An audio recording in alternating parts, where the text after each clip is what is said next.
The entrance of a home is more than a physical doorway. It is a symbolic gateway, representing what is allowed to enter and what is refused access. Throughout Scripture, gates and doors carried spiritual significance. They represented transition, opportunity, protection, and authority. A doorway is where one realm meets another. It is the line between what is outside and what is within.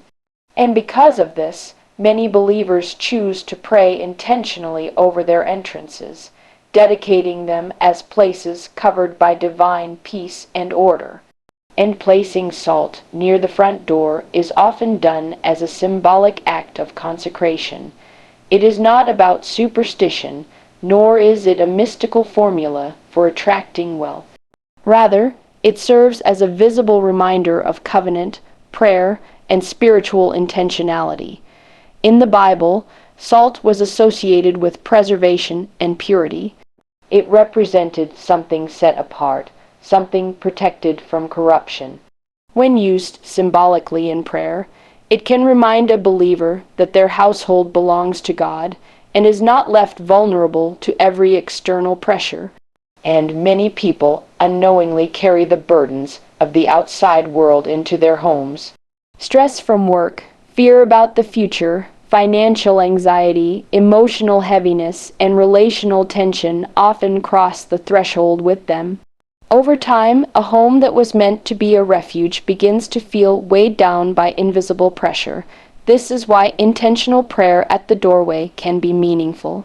As one enters or exits, there is an opportunity to mentally and spiritually align with peace rather than chaos.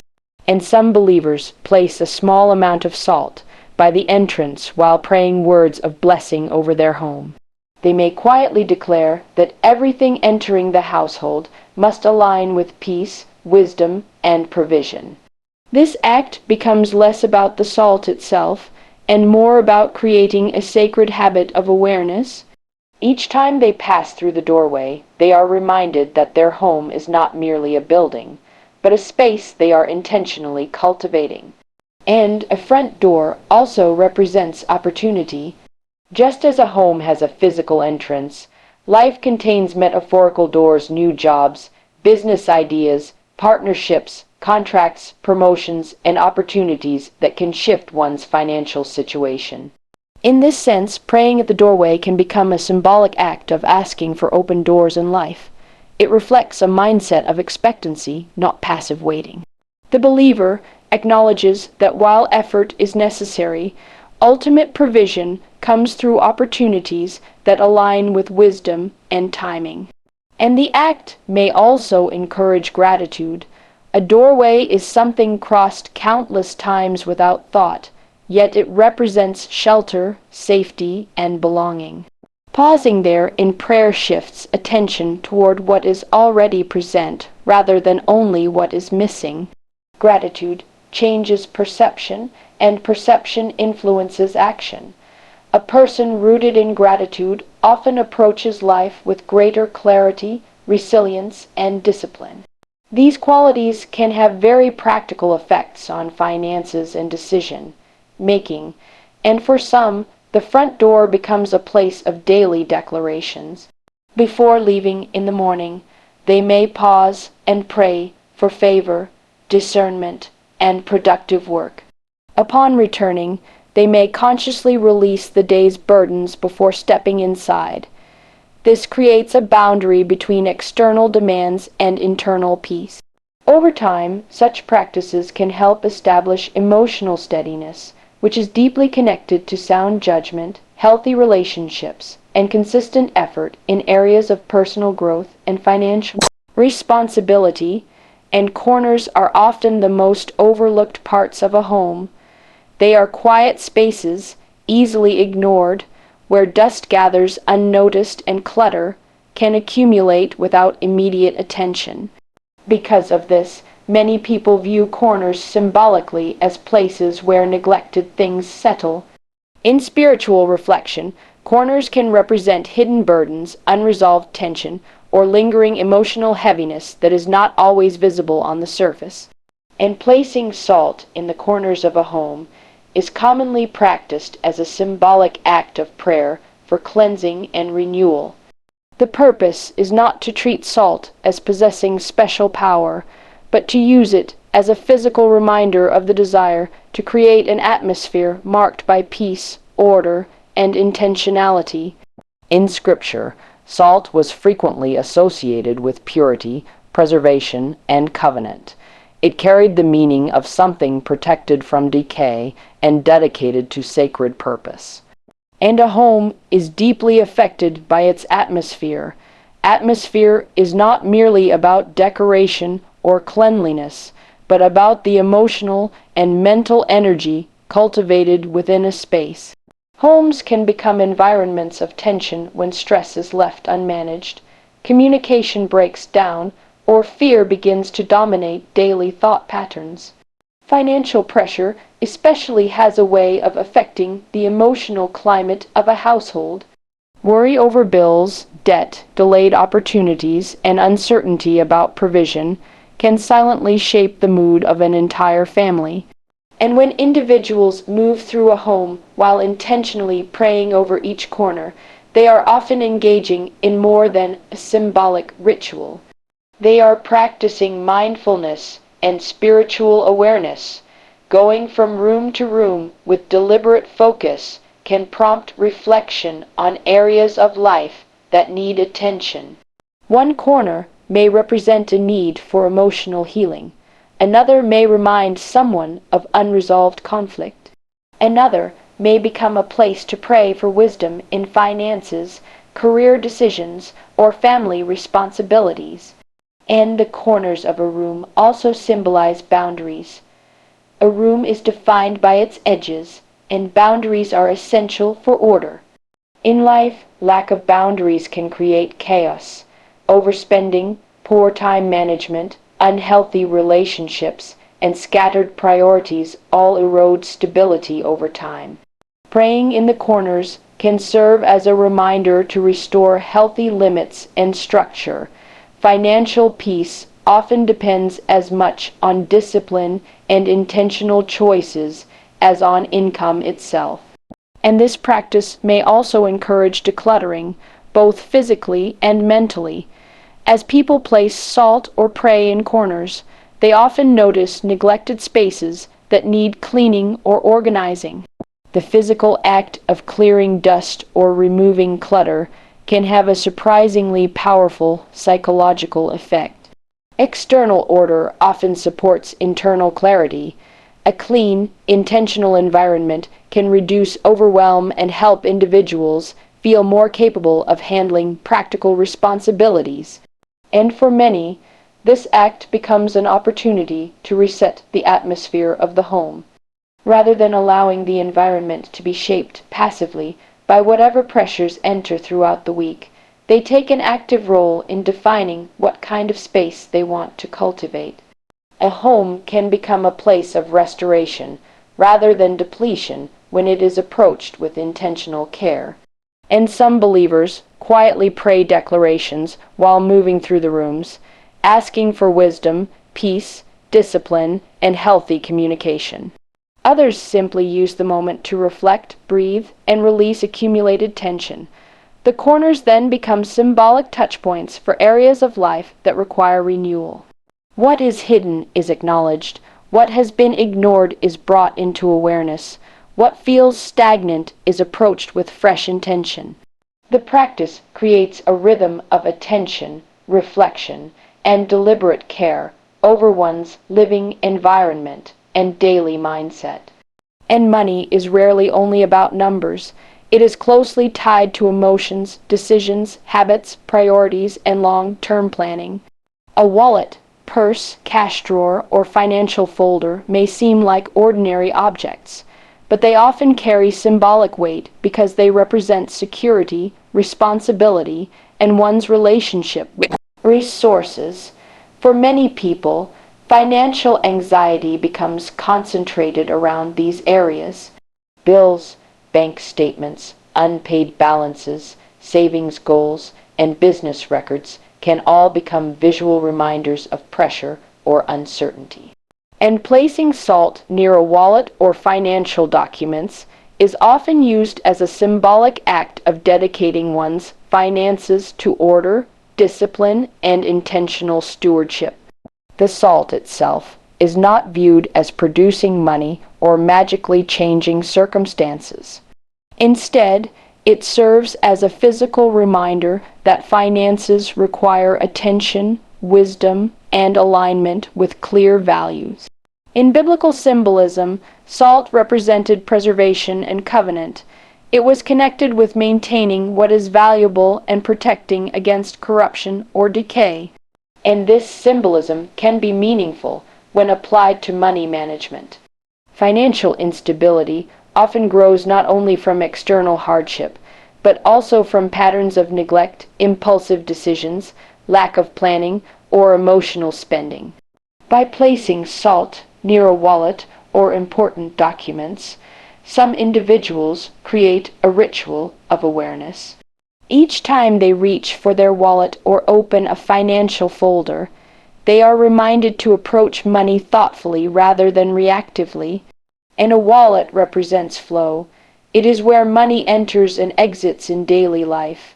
Because of this, it can become a focal point for reflecting on financial habits. Some people use this symbolic practice while praying or setting intentions related to income, expenses, debt reduction, or savings goals. Others simply see it as a visual cue to remain disciplined. The action itself is small, but repeated cues can influence behavior over time. And financial documents carry another layer of meaning. Contracts, invoices, receipts, budgets, account information, and business records are all connected to financial structure. Disorganization in these areas can contribute significantly to stress. Papers get misplaced, deadlines are missed, payments are forgotten, and important details slip through the cracks. Placing salt near these materials may coincide with a broader intention to bring order into financial systems. And the act can also inspire practical changes. Someone who begins with a symbolic gesture may be motivated to review their spending habits, organize records, create a budget, or set clearer goals. Symbolic acts are often most powerful when they trigger concrete behavior. A visual reminder can interrupt autopilot patterns and encourage greater intentionality. And there is also a psychological benefit to dedicating finances to a sense of purpose. Money can easily become associated only with fear, scarcity, or comparison. By introducing a symbolic act of prayer or reflection, the emotional relationship with money may begin to shift. Instead of seeing finances solely as a source of stress, a person may start viewing them as an area requiring maturity, wisdom, and long-term care. And some individuals quietly declare intentions over their finances while engaging in this practice. They may focus on responsible stewardship, wise opportunities, ethical income, and freedom from harmful financial cycles. Others use it simply to create a pause before making purchases or financial decisions. In either case, the symbolic placement of salt near a wallet or financial papers becomes less about the object itself and more about reinforcing mindfulness, discipline, and intentional engagement with one's resources and financial responsibilities. And the kitchen is often described as the heart of a home. It is the place where meals are prepared, nourishment is shared, and daily routines naturally gather. More than just a functional room, the kitchen carries symbolic meaning because it is directly connected to provision. It reflects the practical reality of whether a household has what it needs for daily living. Food on the table represents more than nutrition. It represents stability, care, and the ability to meet basic needs. And because of this connection, many people view the kitchen as an important space for intentional prayer or reflection around provision and household well-being. Placing salt in the kitchen is often done as a symbolic act of dedicating this area to abundance, gratitude, and responsible stewardship. The salt is not treated as possessing special power, nor as a guarantee of financial increase. Rather, it functions as a physical reminder of values connected to nourishment, preparation, and mindful provision. And salt itself already belongs naturally in a kitchen, which strengthens its symbolic role. It is one of the most common ingredients used to preserve and enhance food. In biblical and cultural symbolism, salt has long been associated with preservation, value, and covenant. Historically, it was considered precious because of its practical importance in preserving food before refrigeration. Its presence in the kitchen, therefore, naturally aligns with themes of sustenance and continuity, and financial stress often shows up most visibly in the kitchen. Rising grocery costs, concerns about feeding a family, or the strain of stretching limited resources can make this room emotionally charged. An empty pantry, or the anxiety of planning meals on a tight budget, can quietly affect morale within a household. Because of this, bringing intentionality into the kitchen can help shift one's mindset from panic towards stewardship and gratitude. And placing salt somewhere visible in the kitchen may serve as a daily cue to focus on what is available rather than only on what feels lacking. Gratitude plays a practical role in mental well-being. A person who notices and appreciates existing provision is often better positioned to make thoughtful, creative, and disciplined decisions. Gratitude does not remove financial difficulty, but it can reduce the mental fog created by constant scarcity thinking. And this symbolic practice may also encourage healthier routines around food and household management. A kitchen connected to intentionality often becomes more organized. People may begin meal planning, reducing waste, budgeting groceries more carefully, or cooking at home more consistently. These seemingly ordinary habits can have meaningful financial impact over time. Small, repeated acts of discipline often support long-term stability more than dramatic changes. And the kitchen is also a space of generosity. Meals are rarely only about the individual. They involve family, guests, and shared experience. Viewing the kitchen as a place of provision can reinforce the idea that abundance is not only about accumulation, but about the ability to nourish and care for others. Even modest households often experience greater emotional richness when meals are approached with gratitude and intentionality. And for some, the presence of salt in the kitchen becomes a quiet reminder to speak positively about provision. Instead of allowing conversations around food or bills to become dominated by fear, the space encourages calm, practicality, and appreciation. The ritual may include simple moments of prayer before cooking, gratitude for available resources, or reflection on responsible management of household needs. Over time, the kitchen becomes not just a place of consumption, but a daily symbol of preparation, care, and intentional stewardship of what sustains life. And the space beside a bed is one of the most personal areas in a home. It is where the day begins and where it ends. A bedside table often holds the small essentials people reach for in their most vulnerable moments: water, a book, a lamp, medication, a journal, or a phone alarm for the next morning. Because of this, the bedside carries symbolic meaning related to rest, reflection, and the state of one's inner life. It is closely connected to what occupies the mind before sleep and immediately upon waking, and financial pressure frequently follows people into the bedroom. During the day, distractions can temporarily mask anxiety, but nighttime often removes those buffers. Thoughts become louder in silence, unpaid bills, uncertain income, business concerns, debt, delayed payments, or responsibilities toward family can begin to cycle repeatedly through the mind. This is why the bedside area can become a meaningful place for intentional practices that encourage mental release and emotional steadiness. And placing salt near the bedside is sometimes used as a symbolic reminder to surrender anxiety and create a boundary between daily concerns and restorative rest. The salt is not believed to hold mystical power over finances or emotions. Instead, it acts as a physical cue to pause, reflect, and intentionally disengage from cycles of worry. In biblical and cultural symbolism, salt has represented preservation, purity, and covenant. In this context, it may symbolize a desire to preserve peace and protect the mind from becoming overwhelmed by constant stress.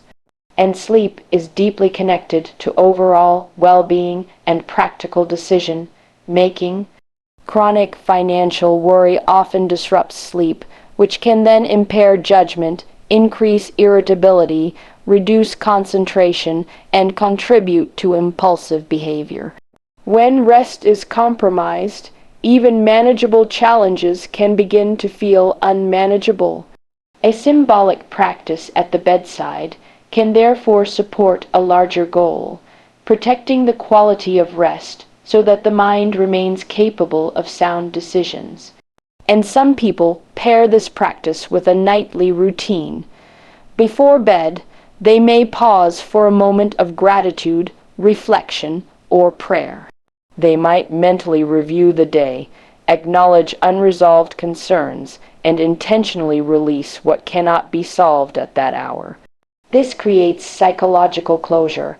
Rather than carrying every unfinished thought into sleep, the mind is given permission to rest. And the bedside also represents transition. It is the place where consciousness gives way to sleep and where a new day begins. As such, it can symbolize trust in continuity. No matter how unfinished the day may feel, morning will come with another opportunity for action, problem solving, and progress. Establishing a ritual here can reinforce the understanding that not every problem must be solved in a single day. And for individuals experiencing financial strain, the bedside can easily become associated with dread or mental exhaustion. A simple symbolic object placed there may help interrupt that pattern. Instead of the final thoughts of the day being dominated by scarcity or fear, attention is redirected towards stillness, intentional breathing, or quiet focus. And this small act may also encourage healthier nighttime habits more broadly. Reduced screen time, journaling expenses or priorities for the next day, or creating a calming environment can all improve emotional regulation. The salt becomes less about symbolism alone and more about anchoring a routine that supports mental clarity. In this way, the bedside transforms from a place of rumination into a space intentionally linked with rest, release, and emotional reset. And faith in God as the true source of blessing shifts attention away from objects, rituals, or external formulas, and redirects it toward trust, character, and alignment with deeper values. Throughout history, people have often searched for physical actions they believe might unlock success, protection, or prosperity. Symbols can be meaningful, but they become problematic when treated as replacements for wisdom, responsibility, or spiritual depth. This is why many traditions emphasize that outward actions are only valuable when connected to sincere intention and grounded belief. And salt, like many symbolic items, can serve as a reminder. It may represent preservation, purity, intentionality, or covenant, but by itself, it has no independent power to alter financial outcomes or guarantee abundance. The real value lies in what the action points toward. A person placing salt in a specific area while remaining careless with money, avoiding responsibility, or ignoring opportunities is unlikely to experience meaningful change simply because of symbolic gesture. Symbols can focus attention, but they cannot replace action, and seeing God as the source of provision often encourages a healthier relationship with material resources. Instead of viewing money as purely the result of luck, manipulation, or hidden formulas, it is approached as something connected to stewardship, effort, wisdom, and ethical conduct. This perspective reduces the temptation to seek shortcuts or rely on superstition. It places greater emphasis on becoming the kind of person capable of handling resources responsibly. And trust in God can also reshape emotional responses to uncertainty. Financial instability naturally creates stress, but excessive fear can lead to poor decisions. Panic spending, avoidance of financial planning, impulsive borrowing, or paralysis around important choices often stem from an internal sense of instability. Faith, when understood as grounded trust rather than passive expectation, can create emotional steadiness. It allows a person to act thoughtfully even under pressure, and this kind of faith is not disconnected from practical life. In many spiritual frameworks, trusting God includes honoring principles such as discipline, honesty, diligence, generosity, and wise management. A person may pray for increase while also reviewing expenses, learning new skills, pursuing opportunities, reducing waste, or planning for the future. The spiritual and practical are not treated as opposites. Instead, one reinforces the other. And believing that blessing comes from God can also protect against unhealthy attachment to wealth itself. Financial goals are important, but when money becomes the sole measure of worth or security, anxiety tends to increase. Markets fluctuate, jobs change, and unexpected expenses arise. If identity is entirely built around financial performance, every setback feels like a personal collapse. Faith introduces a broader foundation. It reminds individuals that value is not determined exclusively by current circumstances, and this perspective can encourage gratitude as well. Rather than constantly measuring life by what is still missing, attention is also given to what is already present. Skills, relationships, shelter, health, opportunities, or lessons gained through adversity. Gratitude does not eliminate ambition, but it balances it. A person rooted in gratitude often makes clearer decisions because they are less driven by desperation or comparison. And ultimately, symbolic practices can be meaningful only when they remain in proper proportion. They may help create routines of reflection, intentionality, or prayer, but they are not substitutes for wisdom or effort. Keeping faith centered on God rather than on objects preserves that balance. It reinforces the idea that true blessing is not found in materials themselves, but in the combination of trust, clarity, disciplined action, and alignment with values that support long-term stability and growth.